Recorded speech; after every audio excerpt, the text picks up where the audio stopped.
나는 인애를 원하고 제사를 원하지 아니하며 번제보다 하나님을 아는 것을 원하노라. 아멘. 여러분, 호세아라고 하는 선지자가 있었습니다. 그는 이름이 구원자라고 하는 이름을 갖고 있었습니다. 호세아의 삶은 정말 환경이 좋지 않았습니다. 일단 선지자로서 부르심을 받았는데 그 선지자를 주님께서 세우시고 보내실 때에는 보통 일반적으로 나라가 굉장히 어려울 때죠.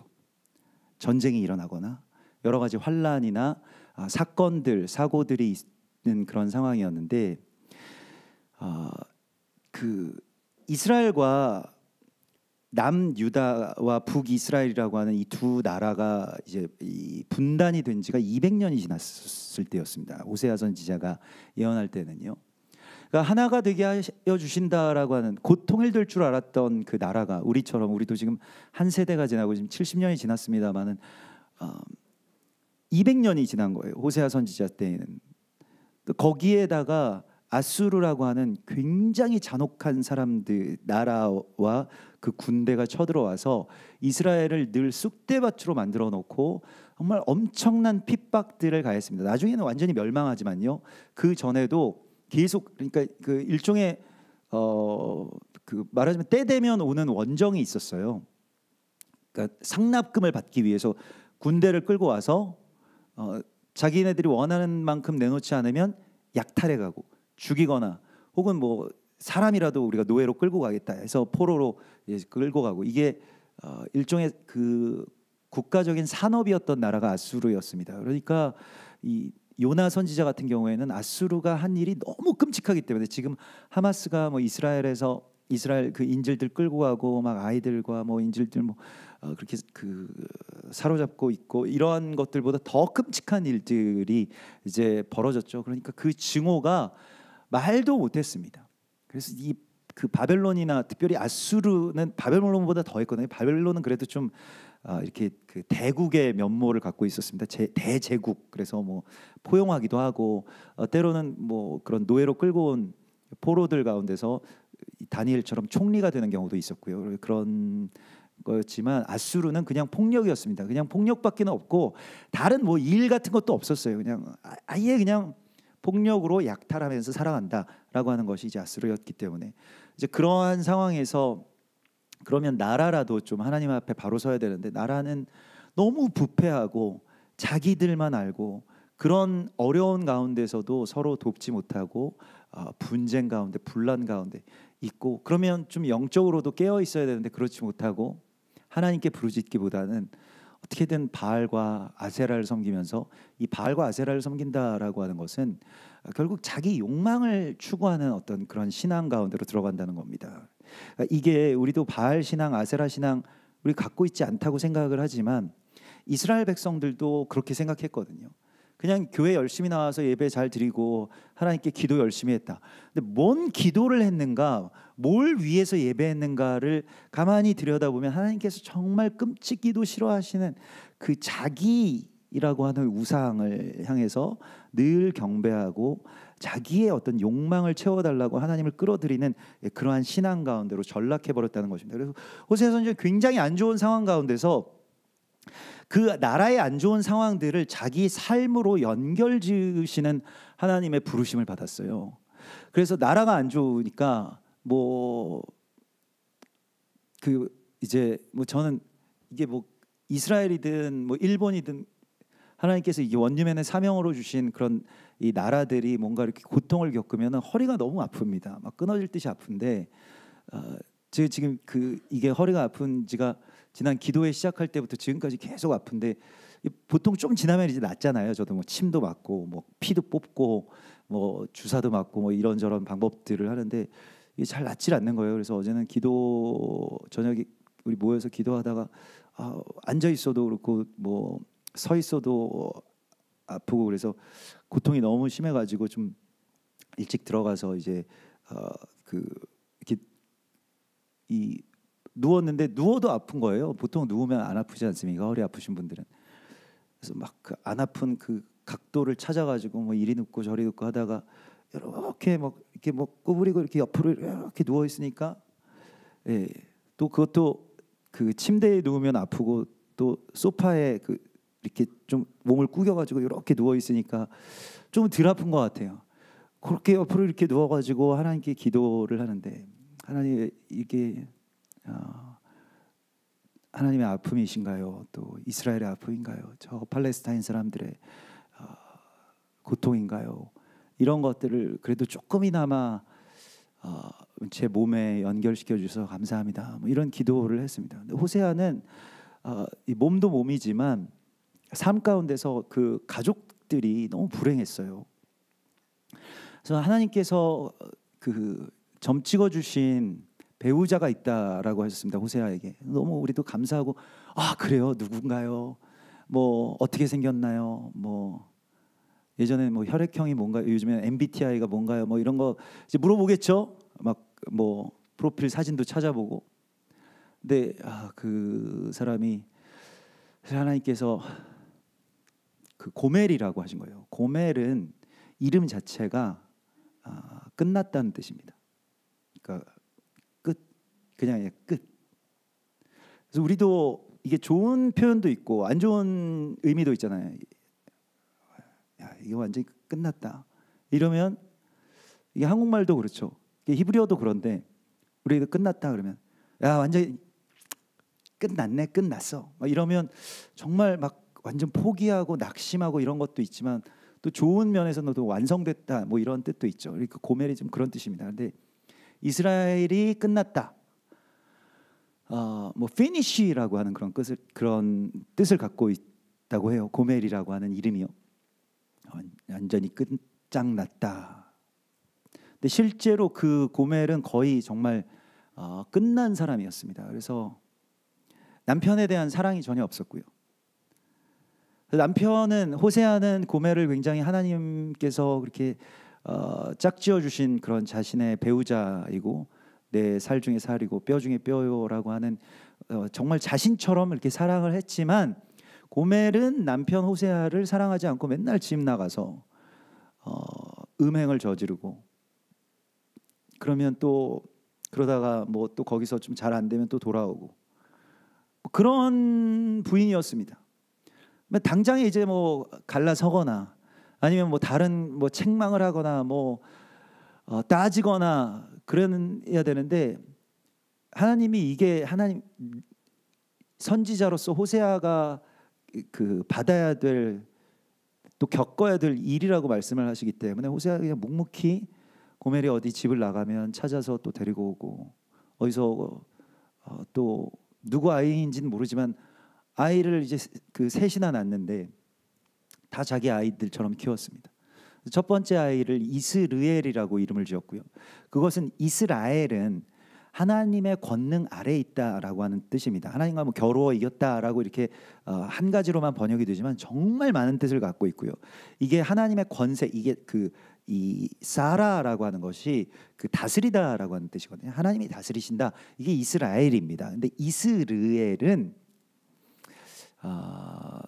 그 하나님의 다스리심이 이제 그 멈추었다는 그런 뜻이 됩니다. 그래서 이게 이스르엘 하면 뭐 좀 다양한 뜻이 있는데 그 분리되다 또 분열되다라고 하는 뜻이 있고요. 이스라엘처럼 또 이스라엘도 남북으로 갈렸는데 또 뭐 북이스라엘이 뭐 하나가 돼서 뭐 이런 것도 아닙니다. 다 제각각이고 신앙도 제각각이고 지금 우리들처럼요. 우리도 남북으로 갈린 지가 지금 한 세대인데 한 세대 만에 우리 남한이 막 뭐 북한이 막 똘똘 뭉쳐가지고 뭐 또 한 마음을 이루고 이런 게 아니지 않습니까? 다 갈려 있고 막 정말 갈기갈기 찢어져 있는 이게 오늘도 이 본문에 등장하는 히브리 단어인데 테레프라고 해서 찢기다. 하나님께서 우리를 찢으셨다. 이게 완전히 다 찢겨 있다는 겁니다. 뭐 동서남북 다 찢겨 있고 세대와 세대 성별 찢겨 있고 뭐 여기저기 무슨 성향 무슨 뭐 어느 편 저 편 이렇게 돼서 편이 아닌 사람은 또 편이 아닌 사람으로 또 분류해 가지고 또 찢겨 있고 뭐 이러한 어떤 그 찢김 이것이 이제 이스라엘이고요. 이스라엘이 이제 그 호세아서에서는 이 이스라엘 평원에서 전쟁이 있을 것이고 이스라엘의 그 무기들이 다 꺾일 것이다라고 말씀을 하신 곳이 바로 이스르엘 평원입니다. 이스르엘 평원이 연결되어 있는 그 평원, 그 이스르엘 평원과 같이, 그러니까 사실 이스르엘 평원 안에 있는 또 다른 그 골짜기가 뭐 평원 혹은 골짜기라고 불리워지는데요. 이게 이 협곡 사이에 이렇게 쭉 있는 그런 평탄한 곳이기 때문에. 근데 거기가 어디냐면 바로 아마겟돈입니다. 그래서 무깃도 골짜기라고 하는 곳과 이스라엘 골짜기는 서로 연결되어 있습니다. 뭐 이렇게 그 아주 거대한, 그래서 마지막 때에 그 아마겟돈 무깃도라고 하는 곳에 왕들이 모일 것이고 이스라엘과 큰 전쟁이 일어날 것이다, 이런 말씀을 하시죠. 그래서 그런 예언이 곳곳에 있고 요한계시록에 있어서 지금 이 마지막 때의 전쟁이 곡과 마곡의 전쟁, 또 아마겟돈 전쟁, 뭐 이런 그 세계 3차 세계대전, 뭐 이런 것이 일어나기 직전에 지금 우리가 있죠. 그래서 많은 분들이 뭐 어떤 예언에 대해서도 찾고 또 이게 뭐 어떤 성경에서는 어떻게 말씀하시고 있냐, 뭐 이런 말씀들을 하시는데 바로 거기가 이스르엘입니다. 그래서 이스라엘에서 그런 전쟁이 있을 것이라고 하나님께서 말씀을 하시고요. 전쟁에 대한 예언의 이름을 가진 그 아들이 태어났고, 두 번째가 이제 그 딸이었는데 로루하마라고 해서요. 이 로루하마는 그 로라고 하는 게 이제 히브리 말로 노라는 뜻이면 노, 아니다.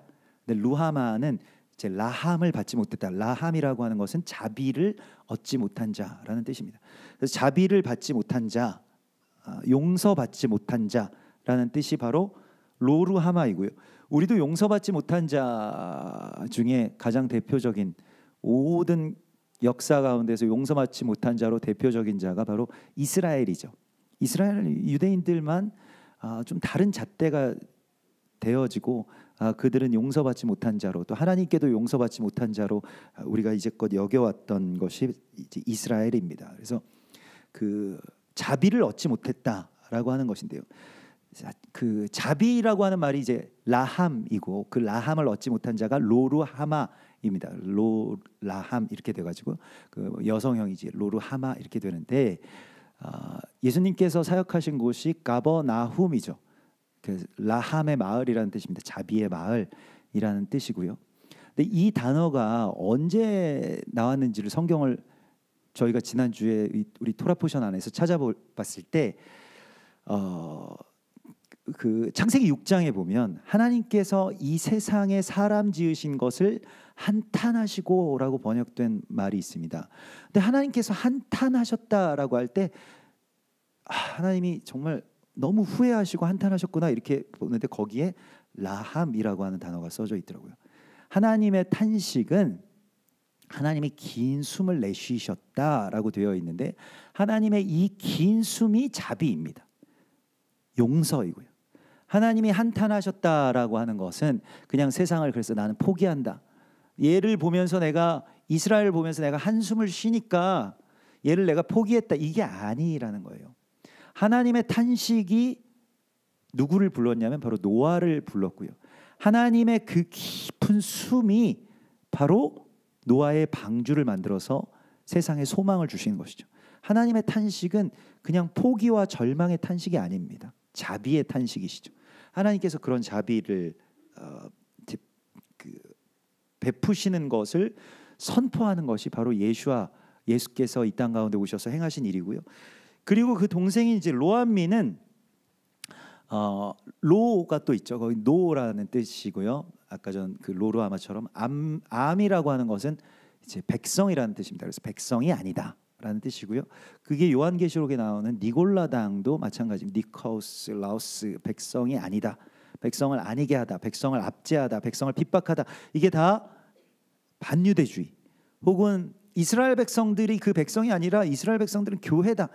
제가 오늘도 이 말씀 준비하면서, 호세아서 말씀 준비하면서 이런저런 그 주석들을 찾아보면 다 그런 신학이에요. 그러니까 계속 말을 하는데, 이스라엘, 여기서 말하는 이스라엘은 이스라엘이 아니고, 이스라엘은 없어졌고, 이스라엘은 그냥 그 상징이고 교회가 그것이다라고 하는 것이죠. 근데 그 이스라엘은 상징이고 교회가 이스라엘을 대체했다라고 하는 것에 대하여서는 이게 그렇기도 하고 또 그렇지 않기도 한 것입니다. 그래서 이게 굉장히 중요한데 사실은 그 히브리적인 사고에서 타이쿠라고 하는 그런 그 사고 방식이 있습니다. 타이쿠라고 하는데 이 타이쿠라고 하는 거는 그대로 내버려 두다 이런 뜻입니다. 자, 이스라엘이 교회다라고 하는 것은 그대로 내버려 두는 것입니다. 그러니까 막 대체 신학은 다 잘못됐어. 막 이스라엘 교회 아니고 그냥 이스라엘이라니까 막 이래가지고 막 화를 내시고 막 대체 신학 막 다 때려잡고 이 자식들이 없어져야지 우리가 또 바른 신학으로 들어가고 이런 게 아니라 이 성경적인 신학은 뭐냐면요, 타이쿠 거기에 내버려 두고 자 그러면 이스라엘이 교회고 근데 또 그렇고 또 그러하기로 항상 이제 이게 나중에는 말투가 돼가지고요. 항상 이 토라를 연구하고 토론하는 사람들은 나중에는 나는 이쪽 입장이야. 나는 이거야. 이거 외에 답 없어. 이렇게 말하는 사람들이 없었다고 합니다. 타이쿠 해가지고 항상 답을 내놓을 때는 어떤 사람이 나와 반대되는 생각을 이야기할 거 아닙니까? 그렇고 이러해서 이러하기로 이렇게 돼. 항상 타이쿠는 뭐냐? 그거 내버려 두면 누가 언젠가 와서 거기에 답을 주실 것이다. 그분이 바로 메시아.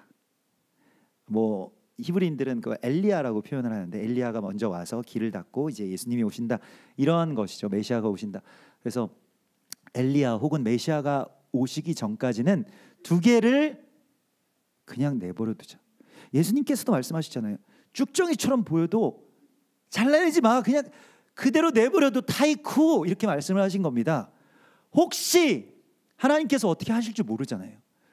내가 지금 볼 때는 너무 쭉정이고 다 베어내야지 여기 밭이 살 것 같은데 그러지 않고 그냥 내버려 두어라. 주님이 오실 때까지 그 심판의 시간까지 이게 타이쿠입니다. 그렇기 때문에 대체 신학을 내버려 두면 거기에는 또 하나님이 교회를 부르신 교회의 사명이 있죠. 그러니까 이스라엘과 교회가 이렇게 딱 잘라지지가 않는다는 겁니다. 이 몸처럼 연결되어 있는 것은 우리가 몸도 솔로몬 그 재판 가운데서도 이게 어린 애기를 그냥 반으로 갈르자 이거 공정한 거 아니야? 이게 둘 다 죽는 거잖아요. 공정하지만 그래서 그 잣대로 반으로 갈라가지고 한쪽씩 갖자. 이스라엘, 교회는 교회 이렇게 분리되지 않는다는 것이죠. 몸으로 연결되어 있을 때는 그대로 내버려두고 그런 부분이 있어요. 이스라엘이 교회고 교회가 이스라엘이고 성경에서도 그래서 어디가 이거 이스라엘에 대해서 말하는 거냐 여기서 이스라엘아 들으라라고 하실 때 교회에 대해서 말하는 거냐라고 할 때에 이렇고 이러하기로 다 연결되어 있기 때문에 우리가 어떤 답 하나를 남겨두고 나머지는 다 거짓이고 적이라고 하는 그런 생각에서 빠져나오는 것도 하나님께서 오늘 우리 가운데 주시는 어떠한 또 부르심이기도 합니다. 하나님의 말씀은 그냥 그렇게 우리가 그 믿고 받아들이는 것까지 마음이 열릴 때까지는 좀 기다려야 됩니다. 그래서 오늘 주님께서 호세아 6장 1절에서 이제 이러한 어떤 폭력들이 이스라엘을 지배하기 시작했어요. 이게 외부에서 오는 폭력이 이제 지금 하마스와 같은 어떤 그런 폭력이고요. 폭력의 근원에 대해서 우리가 지난주에도 창세기 6장에서 폭력이 시작의 지점을 우리가 보았습니다. 물론 그 창세기 3장 4장 이렇게 에덴에서 쫓겨난 다음에 가인이 아벨을 죽인 일부터 폭력의 역사는 형제 살해 또 뭐 그 이제 아버지를 그 부정하고 죽이고 이게 이제 그 헬라 철학이나 이 신화에서는 이제 살부 또 이렇게 아버지를 죽이는 어떤 그런 데까지 나아가는 그런 것들을 보게 되는데 폭력의 어떤 근원들을 우리가 그 창세기 6장에서 살펴보면 사람들 이 세상에 폭력이 가득하게 된 것, 이 히브리 말로 폭력이 하마스거든요. 근데 이 하마스가 가득하게 된 것에 대해서 창세기 6장 1절은 세상이 번성하기 시작한 때부터 이렇게 되어 있습니다.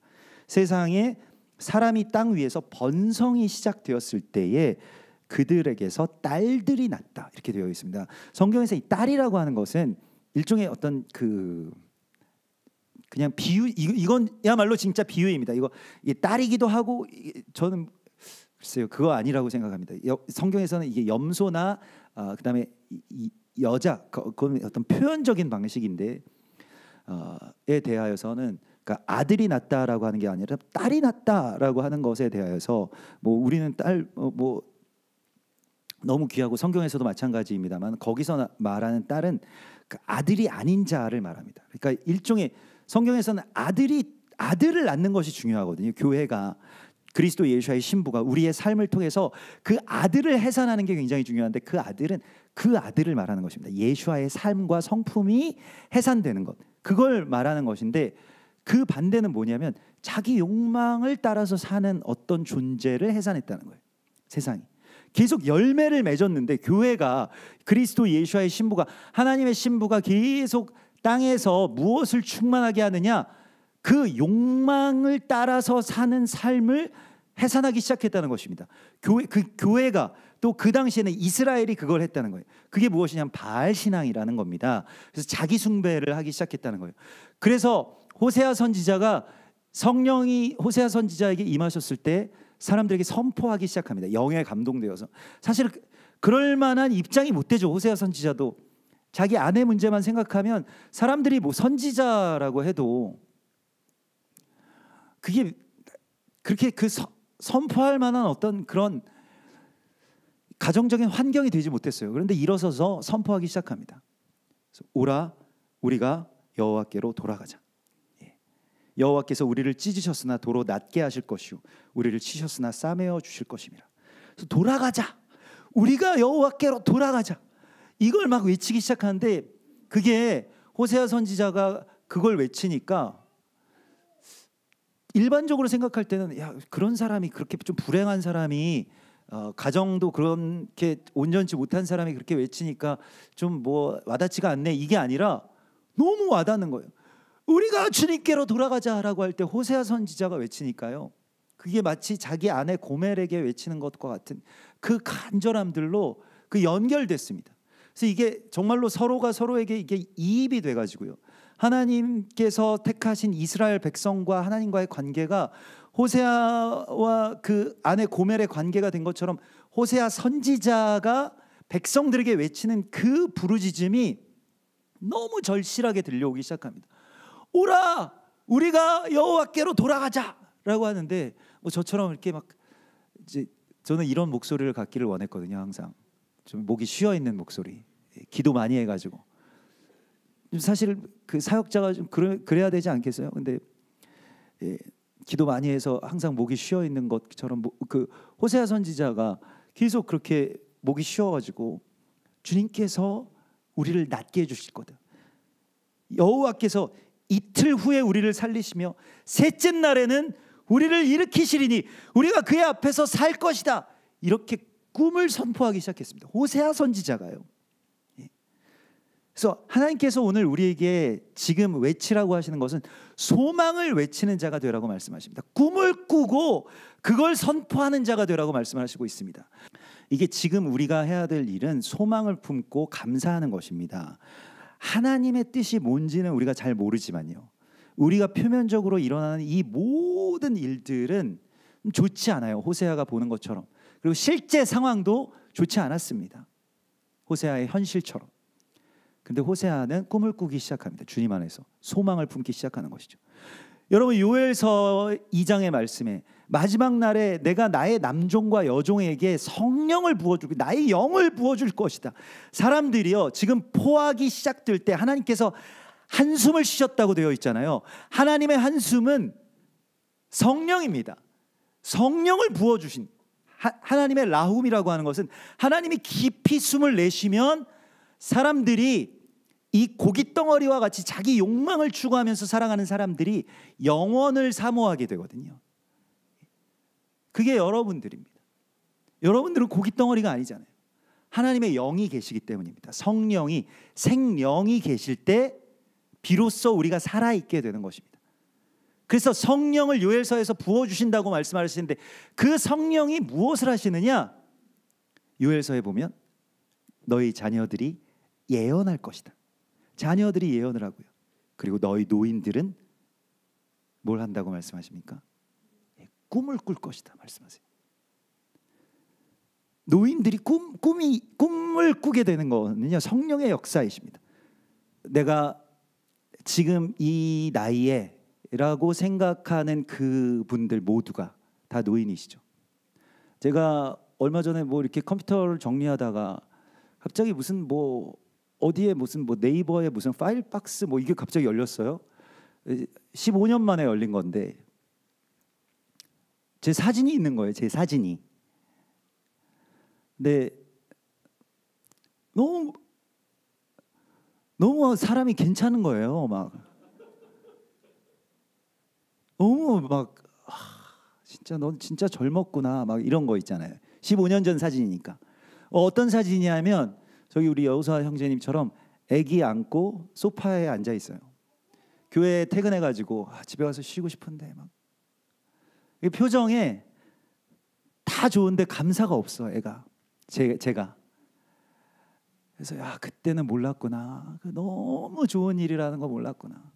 아기도 너무 귀엽고 저도 너무 젊었는데 그때는 맨날 내가 이 나이에 내 애를 늦게 낳아가지고 뭐 늦게 낳았자 뭐 3, 4년 늦게 낳은 건데도 내가 이 나이에 정말 교회에서 이렇게 고생하다가 들어오면 또 아기 안고 있고 아기가 이제 3마리나 되니까 엄청 뭐 또 누구는 하나 안고 있어야 되고 또 누구는 또 여기서 어디 기어다니고 뭐 이러니까 이제 딱 힘든 게 느껴지는 거예요. 그 바닥에 아이는 막 뛰어다니고 기어다니고 막 집안 엉망이고 제 모습도 사실은 추레하죠. 근데 뭐 어떻게 찍었는지 하여튼 저희 아이가 뭐 실수로 찍었는지 그렇게 찍혀 있어요. 근데 이때 감사를 몰랐구나.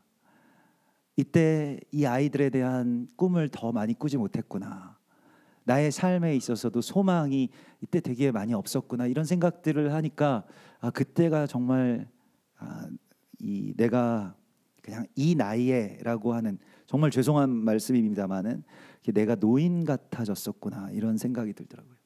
그 잠언 29장의 말씀에 보면요, 잠언 29장 18절 말씀에 킹 제임스 버전은 굉장히 아주 명확하게 번역을 해놨는데요. 킹 제임스 버전은 꿈이 없는 백성은 망한다 이렇게 번역을 했죠. 그러니까 우리 한글 성경에는 그런 구절이 없습니다.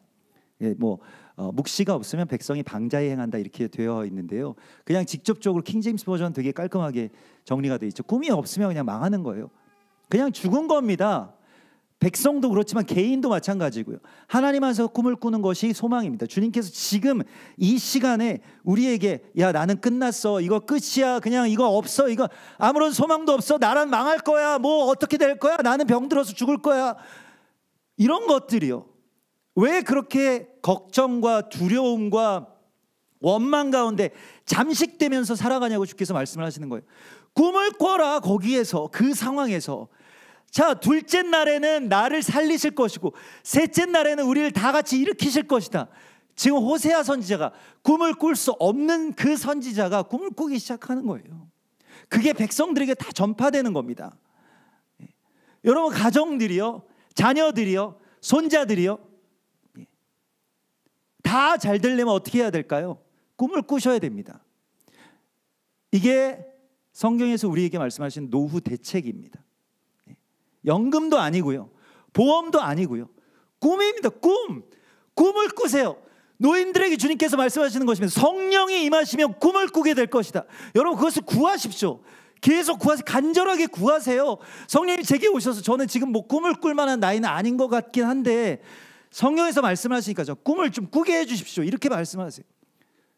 거기에서부터 복이 흘러가는 겁니다. 거기서 축복도 나오고 거기서 예언도 나오는 것입니다. 성경에서 꿈을 두 가지의 단어로 표현하는데 하나는 하존이고요. 하존이라고 하는 것은 우리가 계속 주시하다 바라본다 이런 뜻입니다. 그게 꿈이에요. 꿈이라고 하는 하존이라고 하는 것은 내가 계속 주시하면서 갈망한다 이런 뜻입니다. 그걸 가지라고 말씀을 하시는 것이고요. 또 하나의 꿈은 무엇이냐면 이게 소망과 연결되어 있는 꿈인데 할람입니다. 그래서 꿈꾸는 자가 오도다. 요셉 같은 사람은 이제 꿈꾸는 자인데 할람은 무슨 꿈을 꾸는 사람이냐면요, 그 꿈은 여러분들은 이런 꿈을 잘 안 꾸실 텐데 뚱뚱해지는 꿈입니다. 그래서 뚱뚱해지다 이런 뜻이에요. 할람이라고 하는 게. 거기서 뚱뚱하게 되다라고 하는 것은요, 그냥 뚱뚱해지다라고 하는 게 아니라 풍족해지다, 만족하게 되다라는 뜻입니다. 그래서 더 이상 바랄 것이 없는 상태가 되는 것이, 이게 꿈입니다. 그러니까 꿈이라고 하는 것이 그럼 무엇이냐? 무엇을 꿈꾸는 것이냐? 여기서 뚱뚱하다라고 하는 말은 족함입니다. 그러니까 만족함을 갖게 되는 거예요. 그 만족함은 지금 이 폭력에 반대되는 것을 우리가 추적해 들어가고 있습니다. 하나님께서 지금 우리에게 그걸 말씀하시는데, 자, 폭력은 어디에서 나왔다고요? 사람들이 번성을 했는데, 번성을 하기 시작하니까 감사하고 만족함이 있어야 되는데 그게 반대로 갔다는 거예요. 세상이 번성이 이루어졌는데, 우리도 그래서 번성하면 행복할 줄 알았는데 돈이 많아졌는데 폭력이 막 여기저기서 일어나요. 다 싸우고 막 형제들이 막 멱살 잡고, 야 이거 내 건데 네가 왜 가져? 막 이렇게 되고, 그게 다 번성에서부터 나왔다는 거예요. 폭력이. 그래서 반대가 무엇이냐? 그게 번성하든 비천하든 간에 하나님 안에서 만족하고 감사할 수 있는 것, 그걸 갖게 되는 것, 그게 꿈이라는 것입니다. 하나님이 우리 가운데 주신 꿈이라는 거예요. 그건 뭐냐면 바로 예배입니다. 그건 무엇이냐면 우리가 아까 전에 회복하라고 하나님께서 말씀하셨던 감사와 찬송입니다. 이 감사와 찬송이 무너지는 것은 내가 이걸 마땅히 가져야 될 걸 제가 빼앗아갔어, 혹은 쟤 때문에 내가 이걸 못 가져 라고 하는 것 때문에 그에게 폭력을 가하는, 거기에서 빠져나오는 힘입니다. 감사함으로 그 문에 들어가고 찬송함으로 그 궁정에 들어간다고 말씀하신 거예요. 성경에서 이 잠언 30장에 보면 거머리에게 두 딸이 있어 다오 하느니라 족한 줄을 알지 못하며, 이 족한 것이요, 이게 이제 할람이거든요. 족하다라고 하는, 또 사바라고도 하는데요, 이게 만족하는 것이죠. 사바, 충만하다, 충분하다.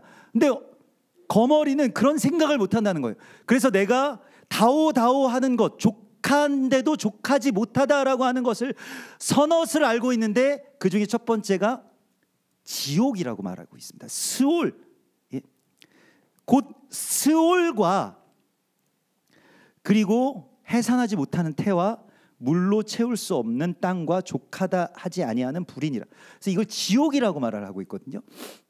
지옥의 그 첫 번째가 스올인데, 스올이라고 하는 말이 히브리 말로 지옥입니다. 근데 그 스올이라고 하는 말은 동사 사알에서 나온 것인데, 사알은 뭐냐면 달라 이런 뜻입니다. 달라, 이게 스올이에요. 계속 뭘 달라고 하는 거예요. 많은데도 불구하고 달라, 이게 지옥입니다.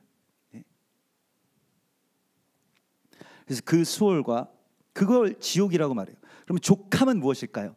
만족함이라고 하는 것은 헬라말을 찾아보면, 이 빌립보서에 보면 우리가 일체의 비결, 그 만족함, 우리가 그리스도 예수 안에서, 히브리서 13장도 그렇고 디모데전서 6장 8절에서도 우리가 족한 줄로 알게 되는 그걸 아르케오라고 하거든요. 헬라말로. 그 아르케오를 찾아보면 뜻이, 원래 동사의 뜻이 격퇴한다라는 뜻을 갖고 있습니다. 그 격퇴는 무엇이냐면 달라 하는 그 거머리를 띄어내는 거예요. 내 안에서. 그 달라 하는 게 지옥입니다. 감사가 사라지고 계속 나만 불쌍한 거예요. 그런데 사도 바울은 정말 어떤 면에서는 너무 자기 연민에 빠지기 쉬운 조건이었거든요. 왜냐하면 부잣집 아들이죠. 집안이 너무너무 좋은 집안이었어요. 그래서 예수 믿기 시작하면서 어떻게 되는지 그 부모님에 대해서는 나와 있지 않지만, 아마도 지금 이스라엘에서 유대인들이 한 가문에서, 정통적인 신앙을 가지고 있는 유대인들이 한 가문에서 예수를 믿으면 그 가정에서 약간 파문당하는 것처럼 되지 않았을까. 분명히 그랬을 겁니다. 부모님에 대한 이야기도 거의 없고요. 근데 로마 시민권자잖아요. 그러니까 부모님이 얼마나 그 당시에 얼마나 권력자였다는 걸 알 수 있습니다. 돈도 많고 뭔가 힘도 있었던 사람이죠. 거기다가 학력은 가말리엘 문화생입니다. 지금으로 치면 서울대 나온, 하버드, 서울대 이런 명문대 나온 사람이에요. 아무나 들어갈 수 없는, 또 그 명문대에서도 그냥 이렇게 졸업만 한 게 아니라 거기에서 가장 최고의 교수 밑에서 학위를 했다, 이런 정도의 사람입니다. 대단한 사람이에요. 근데 이 사람이 자기 연민에 빠지지 않는 그 일체의 비결에 대해서 말합니다. 그건 나에게 이렇게 만족을 주실 수 있는 그 능력이 그분 안에 있다는 거예요. 환경에 있지 않고.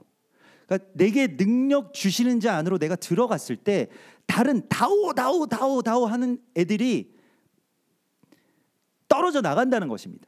그래서 나를 지옥으로 만드는, 우리 가정을 지옥으로 만드는, 교회를 지옥으로 만드는 그 거머리를 떼어버리는 겁니다. 야, 너 이거 없어서 어떡하냐? 너희 언제까지 그 월세 살면서 그거 어떡하냐? 너 언제 철들 거냐? 너 언제 뭐 이거 될 거냐? 그런 걸 다 떼어내는 거예요. 그리고 주님 안에서 감사하는 것입니다. 주님 감사합니다. 주님 저는 만족합니다. 주님 안에서 꿈꿉니다. 이렇게 되는 거예요. 자기를 중심으로 돌아갈 때, 세상이 돌아갈 때는요, 만족이라고 하는 것이 있을 수가 없습니다. 오늘 주님께서 우리에게 말씀하시는 것은 내가 계속 중심이 되면 내가 너무 불쌍한, 항상 나는 뭐가 부족하고 불쌍한 것밖에 안 보이거든요. 근데 지금 우리는 어떻게 해야 되냐면 이렇게 꿈을 꾸고 이렇게 주님 안에서 그 거머리와 같은 지옥을 격퇴하려면, 만족 가운데 나가려면 어떻게 해야 되냐면, 그러므로 우리가 여호와를 알자. 오늘 6장 3절의 말씀입니다. 힘써 여호와를 알자. 힘써서 여호와를 알자고 말씀하십니다. 이 안다라고 하는, 이 야다라고 하는 이 단어는요, 무엇을 뜻하냐 하면 바로 관계를 뜻합니다. 깊고 개인적인 관계를 말해요. 여러분, 깊은 관계, 개인적인 관계에는 힘을 써야 됩니다. 힘을 다해야 그 관계가 세워지고 더 가까워지는 거예요. 오늘 주님께서 우리에게 이 말씀을 통해서 힘을 써서 주님을 더 가까이 알기를 원하라고 말씀을 하시고 있어요. 관계라고 하는, 이 야다라고 하는 것은 그 관계적인 측면의 알미이기 때문에 시간이 필요한 것이고, 내가 시간을 드리고 또 나의 어떤 에너지를 드리고 이렇게 해서 하나님께 관심을 기울일 때, 하나님 마음 알고 싶어요. 하나님께 더 가까이 가고 싶어요. 이제는 나의 중심에서 하나님 오세요. 신천지처럼 계속 보고 와라 이렇게 하지 않고 하나님께 내가 가까이 가는 겁니다. 점점 더 가까이 가는 거는요, 쉽지 않은 것입니다. 하나님께 가까이 가면 내가 너무 좀 힘든 것도 있죠. 그러나 계속 그리스도 예수와의 보혈을 의지하면서 가까이 나아가서 주님의 마음 가운데 가 닿게 되면 주님의 손을 잡게 되고 주님의 그 숨결이 내게 느껴지죠. 여러분, 그런 경험이 있으십니까? 저도 이번에 이스라엘을 위해서 기도하면서, 뭐 기도하시는 분들도 그런 말씀을 하시더라고요. 이스라엘 위해서 기도하면서 처음에 좀 마음이 무겁고 전쟁이 일어나니까 우리가 이제 한세사람교회니까 기도로 부르셔서 기도를 하는데 점점 하나님께 가까이 가는 거예요. 하나님과 점점 가까워지는 거예요. 왜냐하면 전에는 우리 문제나 기도 제목들을 가지고 기도를 했다면, 이제는 그냥 하나님의 나라와 의를 위해서만 기도를 하기 시작하니까 이게 질서가 잡히기 시작한다고 할까요? 그래서 이 기도와 영적인 질서가 잡히기 시작하니까 그때부터 길이 열리는데 하나님께 가까이 나아가게 됩니다. 가까이 나아가서 정말로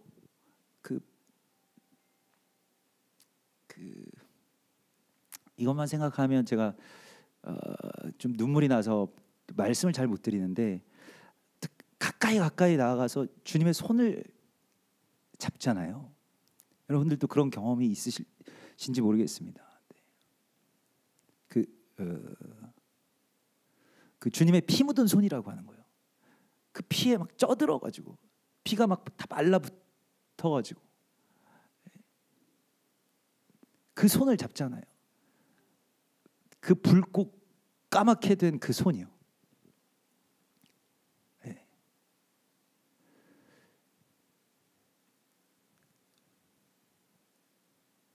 제가 그게 한 20년 전인가요? 이 20년 전에 그때 잡았던 손을 이번에 또 붙잡은 거예요. 기도하면서. 근데 아직도 주님 거기 서 계시냐고. 그게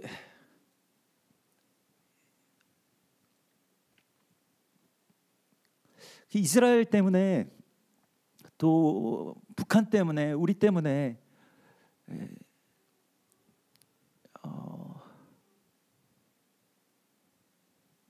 근데 제가 이게 말씀을 잘 못 드리는 게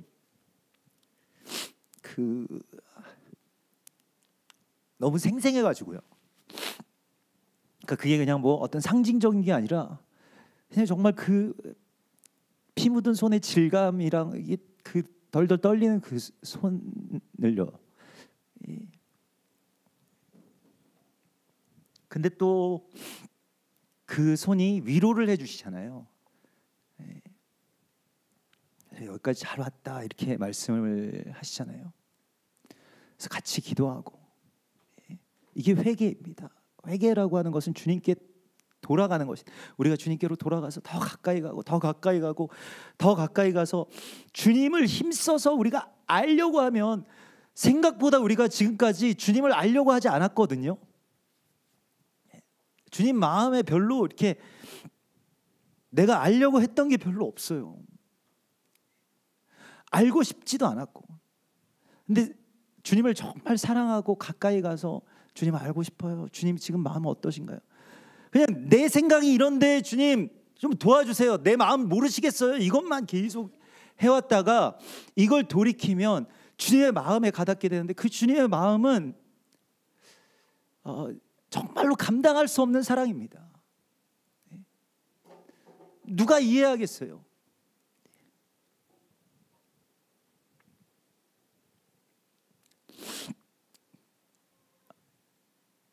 그러니까 아직까지 왜 거기 계시냐고요. 제가 막 뭐 기도를 하면서도 그 손을 붙잡고 또 이렇게 말씀드리는데, 오늘 주님께서는 우리에게 그 주님을 아는 것에 대하여서 힘을 쓰라고 말씀하십니다. 이건 힘이 들어가야 되고요, 시간이 들어가야 되고요. 그래서 오늘 주님이 오늘 호세아서 6장 6절에 나는 인애를 원하고 제사를 원하지 않는다라고 말씀을 하시는데, 제사가 제바흐거든요. 이 제바흐라고 하는 것은 희생의 제사를 말합니다. 그런데 이스라엘 백성들이 이걸 형식화시켜 놔가지고요, 그냥 동물이 희생됐으니까, 양과 염소가 죽었으니까, 나 대신 죽었으니까 나는 괜찮아, 나는 이제 그냥 면피했어, 이런 신앙 가운데 들어갔다는 거예요. 근데 하나님께서는 우리도 마찬가지로, 우리는 지금 동물을 죽이는 제바흐 제사를 드리진 않지만은 항상 예수님이 날 위해서 죽으셨으니까 난 괜찮아, 여기에 머물러 있다는 것입니다.